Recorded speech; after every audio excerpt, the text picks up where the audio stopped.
Olá, eu sou o Felipe. E eu sou a Kátia. Obrigado pela sua audiência e bem-vindo ao 5º episódio do Tudo Pode Podcast. Nos acompanhe nas redes sociais pelo Facebook, Instagram e Twitter. Assine o nosso canal do YouTube, Tudo Pode Podcast.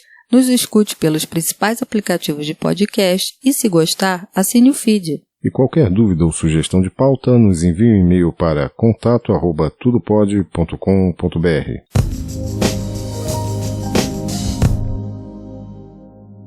Você, em seu dia a dia, passa por muitas situações de esquecimento? Com que frequência isso acontece? Isso é normal? Pois então, fique ligado no assunto de hoje.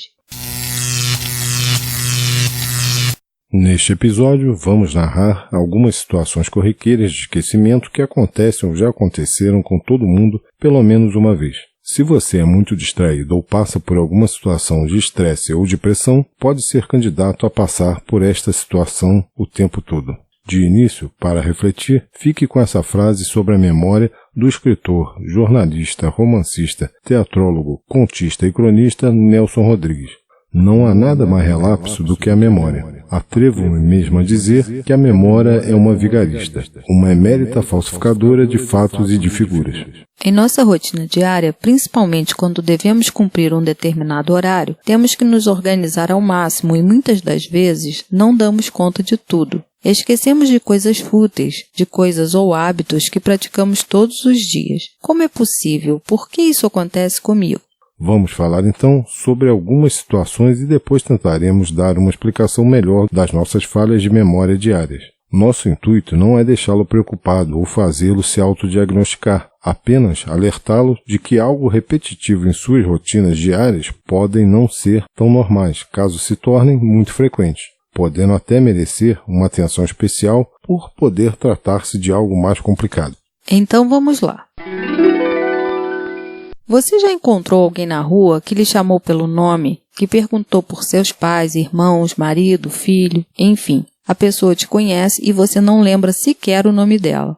Esse tipo de situação é bastante constrangedora e incrivelmente comum. Geralmente acontece quando encontramos com conhecidos em lugares fora de um contexto habitual, ou quando é alguém que você não vê há muito tempo e que mudou drasticamente de fisionomia. No entanto, existem pessoas que costumam passar por isso com muita frequência. Aí então, pode ser que não se trate de uma confusão passageira. Prosopagnosia é um problema também conhecido como cegueira para faces. Se trata de um transtorno em que o indivíduo é incapaz de reconhecer rostos.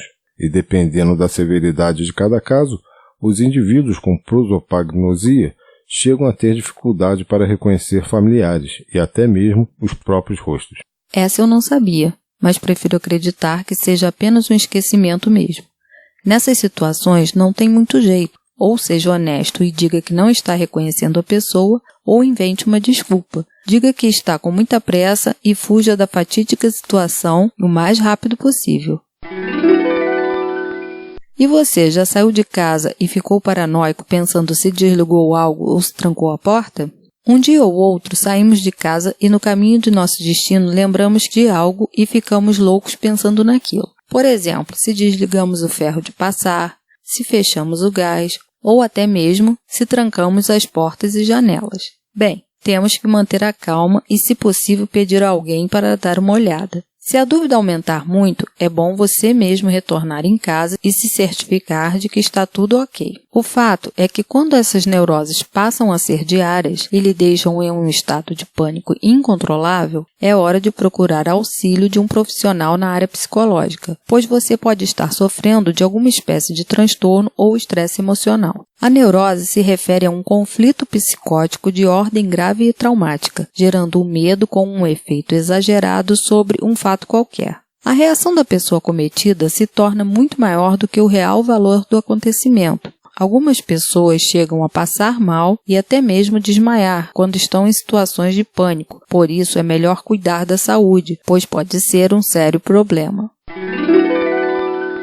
Agora lá vai mais uma pergunta. Já aconteceu de você estar empolgado contando uma história e do nada esquece o que ia falar? Isso também é bastante constrangedor, pois podem confundi-lo com um belo mentiroso e falastrão, por exemplo, daqueles que inventam histórias para se gabar. Lapsos ocasionais são normais. Às vezes, somos interrompidos ao longo de um assunto e não conseguimos retomá-lo simplesmente porque esquecemos o que estávamos falando. Acontece com todo mundo. Porém, existem casos mais complexos, como quem sofre de amnésia por doenças, como o Alzheimer. Em geral, a pessoa nem percebe que a perda da memória está constante. Felizmente, hoje se sabe que com um diagnóstico precoce é até possível estacionar ou reverter o quadro, dependendo da sua causa. Além de tudo, doenças como depressão, hipertiroidismo ou transtorno do sono também podem causar esquecimento.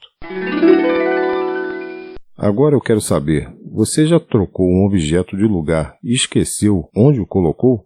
Isso é dos esquecimentos o mais normal. As pessoas possuem suas próprias maneiras de organizar seus objetos, seja em casa ou no trabalho. Mesmo que pareça bagunçado aos olhos dos mega organizados, para aquela pessoa é seu melhor jeito de fazê-lo, sua zona de conforto. Pois é, mas o assunto não se trata de outra pessoa mexer na sua organização, e sim de você mesmo, e por algum motivo retirar um objeto ou documento de lugar, pôr em outro e não conseguir encontrá-lo. Não há motivos para se desesperar. Dê um tempo na procura, porque ele está lá, em algum lugar, e quando você menos esperar, achei. Clarice Lispector se expressou sobre o assunto com a seguinte frase: pela primeira vez, eu sinto que meu esquecimento está, enfim, ao nível do mundo.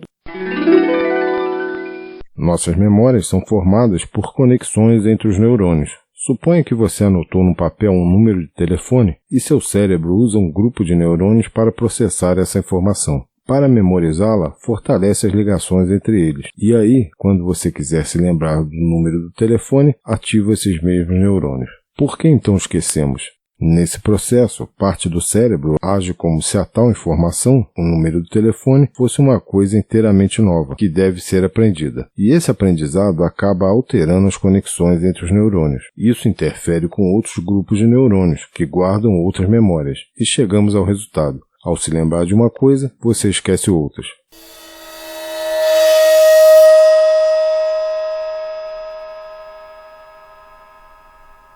Sabe aquela música que você não suporta, mas ouviu em algum lugar e não saiu de sua cabeça? Pois é, esse processo de conexão entre os neurônios, os famosos tico e teco, não distingue as recordações úteis das inúteis. Ou seja, ficar se lembrando de besteiras prejudica as lembranças que realmente importam.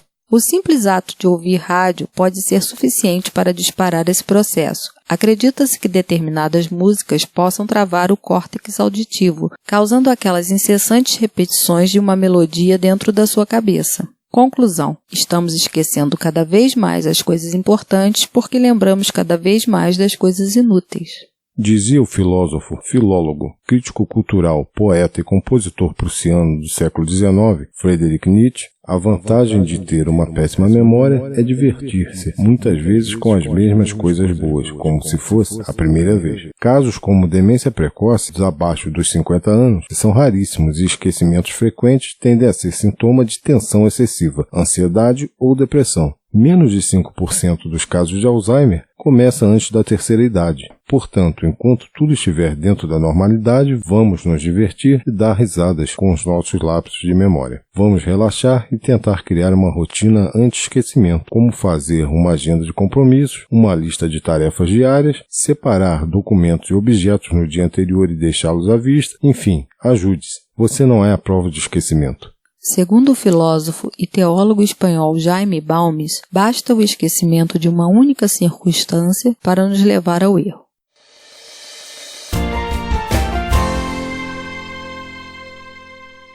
Esse foi mais um episódio do Tudo Pode Podcast. Agradecemos a sua audiência e, se gostou, não deixe de nos acompanhar nas redes sociais, nos aplicativos que disponibilizam podcasts e em nosso canal do YouTube. Eu sou a Kátia e tchau, tchau. E se você desejar, nos escreva também pelo e-mail contato@tudopod.com.br. Assine o feed de notícias para saber quando for lançado um novo episódio. Semana que vem tem mais. Eu sou o Felipe. Tchau, tchau.